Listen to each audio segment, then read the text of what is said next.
지난주 금요일에 조국혁신당 광주시당위원장 중책을 맡게 되셨습니다. 축하를 해드려야겠죠? 네, 감사합니다. 사실은 광주는 조국혁신당에게 있어서 아주 특별한 지역이기 때문에 조국혁신당이 광주시당위원장을 맡는다는 것은 조국혁신당의 심장을 좀 책임져야 된다, 이런 의미여서 어깨가 무겁습니다. 지난달 하순부터 영광국성에서 워크숍도 하시고, 그리고 지역민들도 직접 만나시면서 이제 행동 반경을 넓히고 계시는데 어떠시던가요? 직접 지역민들 만나보시니까. 지난 8월 29일, 30일 1박 2일로 영광하고 곡성에서 1박 2일 워크숍을 했는데 조국혁신당 의원 12명이지만 전원이 참석했고 당직자 또 출입기자들까지 상당히 대규모로 와서 영광의 민심 분위기 이런 것들, 또 곡성의 분위기 이런 걸 느꼈는데요. 네.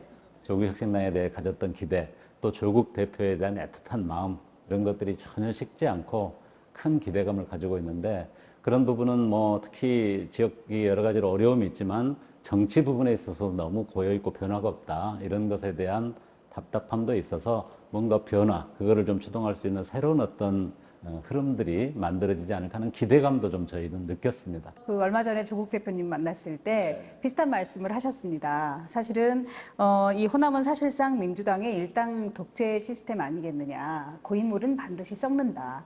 조국혁신당이 물이 썩지 않는 역할을 하고 싶다, 이런 말씀을 하셨거든요. 서 의원님께서도 같은 생각이신지, 그리고 물이 썩지 않는 역할을 어떻게 하고 싶으신지가 궁금합니다. 호남이라고 하는 지역을 잘 발전시키고 끌어나가는 데서 가장 중요한 게 행정 권력인데, 지금 이 호남의 정치는 행정 권력과 입법 권력이 동일한 당에서 늘 함께 정치를 하는 분들이 역할을 맡고 있기 때문에 그게 아주 건강하게 발전하는데 장애 요인이 된다.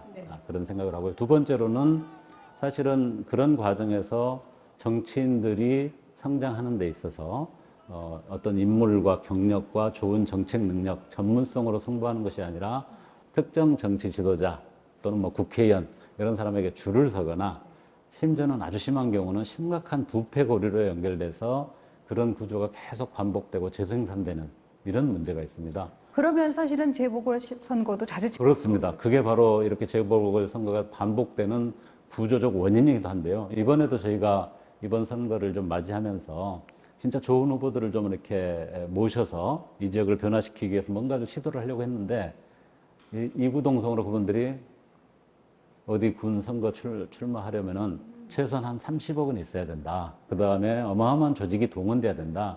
도저히 거기에 이렇게 접근하기 힘들다, 이렇게 주저하는 분들이 많을 정도로 지역의 어떤 지금 정치 구조는 상당히 고여있고 심지어는 상당히 부패되어 있다. 저희는 분명히 그렇게 생각합니다. 그런 점에서 호남 정치가 뭔가 새로운 변화를 보이고 또 그 내부에서 건강한 경쟁이 가능하고 새로운 세력이 좀 이렇게 유권자들한테 선도 보이고 그런 변화를 꼭 만들어내야 된다고 생각을 합니다. 그러나 선거라는 것은 항상 경쟁자가 있지 않습니까? 한 자리를 놓고 경쟁을 하는 건데 민주당이 손 놓고 있지는 않는단 말이에요. 나름 최고위원들께서도 이제 현장에 오시고 역할을 하려고 노력을 하고 계시는데 조국혁신당은 어떤 필승의 전략을 가지고 뛰어야 할까 고민이 깊어지실 것도 같거든요. 네. 사실은 최근에 저희가 총선 이래로 느꼈던 호남 유권자들의 큰 관심은 호남에서 새로운 어떤 세력들이 나와서 건강하게 경쟁해가지고 판 자체가 좀 바뀌고 내부 경쟁 자체가 형성돼서 건강한 어떤 정책 흐름이 형성되는 것이 정말 중요하다. 조국혁신당이 부족하더라도 그 역할을 충실하게 해줬으면 좋겠다. 이런 요청과 기대가 굉장히 높다는 것을 저희들이 굉장히 피부로 느끼거든요. 어려웠지만 굉장히 좋은 후보들이 지금 경선에 참여하고 있어서 좋은 후보와 좋은 정책으로 유권자들의 그 변화를 바라는 열망에 뭔가 불을 지르는 그 전략을 계획하고 있습니다. 네. 다음 주면 추석 연휴가 시작이 됩니다. 정말 아까도 말씀하셨지만 우리 지역민들 정치에 관심 많잖아요. 그렇죠. 분명히 이 재보궐선거 어떻게 할까 얘기들 하실 텐데 연휴는 어떻게 보내실 생각이신지, 그리고 연휴에 만나는 지역민들에게 어떤 말씀을 많이 하실 것인지도 궁금합니다. 우리 당 의원들이 영광, 곡성, 부산, 금정으로 나뉘어서 추석 기간 동안 활동을 할 텐데요.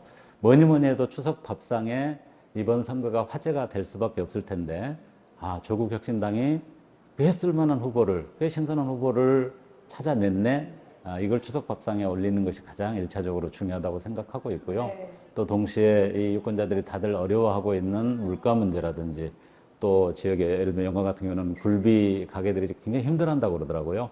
그런 어떤 소상공인이나 자영업자들의 어려움을 해결할 수 있는 정책 방안도 저희가 제안도 하지만 또 지역에서 어떤 어려움을 겪고 있고 어떤 좀 요구들이 있는지를 찬찬히 듣고 경청하는 그런 시간을 가지려고 합니다. 당분간 바쁘실 것 같은데 건강 관리 잘 하시고요. 예, 좋은 결과 들고 다시 뵙도록 하겠습니다. 감사합니다. 감사합니다.